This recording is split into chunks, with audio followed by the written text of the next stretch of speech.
Kumpirmadong patay ang mag-asawang Melvin at Miriam Odicta na sinasabing drug financier sa Western Visayas. Ayon sa report, pinaril ang mag-asawa habang pababa ng Roro vessel sa Katiklan kanina madaling araw. Huwebes na magpasaklolo mag-asawa kay Interior Secretary Mike Sueño dahil sa banta umano sa kanilang buhay. Tinanggi rin daw nila ang pagkakasangkot sa iligal na droga. Ayon pa kay Attorney Raymond Fortun na abogado ng mga Odicta, lumutang ang mag-asawa para linisin kanilang pangalan. Sinabi rin daw nila kay Secretary Sueño na ibibigay nila ang listahan ng mga opisyal ng gobyerno na sangkot sa droga. Kaugnay ng balitang yan, makausap natin si PNP spokesperson, Senior Superintendent Leonardo Carlos. Magandang tanghali po, sir. Yes, Sir Rafi, magandang hapon po. Mula po sa pangalan ni PNP Police Director General Ronald Bato de la Rosa, magandang hapon po sa lahat ng nakikinig na yung programa. Okay, ito pong mag-asawang Odicta, bakit hindi po ito isinicure ng PNP matapos silang magbigay ng intensyon na ibubulgar nila yung mga iba pang personalidad na sangkot sa illegal na droga?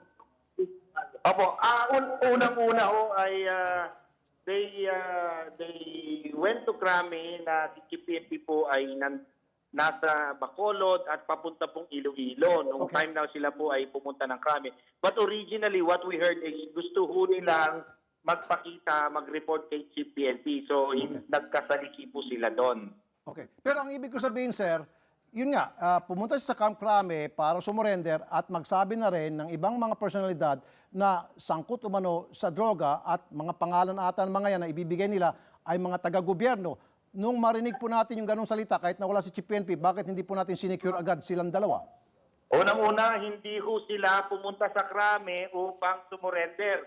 Ang ginawa po nila is to deny their involvement in the illegal drug. Okay. So, hindi po nag-surrender.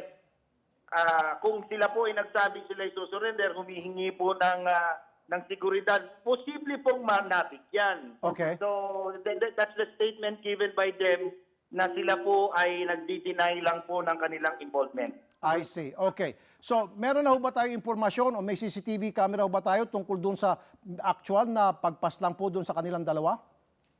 Yan po ay tinitingnan po ng Malay, PNP at ng Aklan PPO pagkat 1:30 ng madaling araw habang sila po ay naglalakad palabas po ng Roro. Nasa loob pa po sila ng Katiklan Jetty Port. Okay. So, nung naganap po itong krimen, so ongoing pa ho yung manhunt at saka pag-iimbestiga na ginagawa po ng Aklan PPO. Okay, sinasabi nila, sir, na meron daw po sila mga ibibigay na mga pangalan ng mga taga-gobyerno na sangkot sa droga. Nakausap nila po ba yung kanilang mga kamag-anakan o maging yung kanilang abogado na baka naibigay nila yan sa kanilang abogado o kamag-anak at para matingnan ninyo at maimbestigahan? Tama po yan. Titingnan po natin yung naging salaysay nila kung yan po ay naganap sa kanilang pagbibigay ng salaysay sa CIDG as directed by Secretary Sueño nung sila po ay humarap kay Secretary sa DILG. Okay, sige po. Maraming salamat po, PNP spokesperson, Senior Superintendent Leonardo Carlos, sir. Maraming salamat po at mabuhay po kayo.